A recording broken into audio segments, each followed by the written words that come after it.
ఆయనే చూసుకోగలడు. మనం చింతించడం ద్వారా అనేక అనారోగ్య సమస్యలకు లోనవుతాం.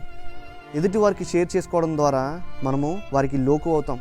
ఆయన నీ కోసము నా కోసము నిన్ను రక్షించాలని ఆయన భూలోకానికి వచ్చి తన ప్రాణాన్నే అర్పించేంత నిన్ను నన్ను ప్రేమిస్తున్నాడనే విషయం నీకు తెలుసా?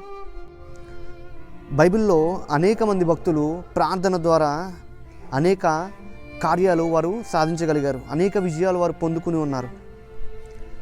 ప్రార్థన ద్వారానే అనేక క్లిష్టమైనటువంటి పరిస్థితుల్లో వారు సర్వే కాగలిగారు.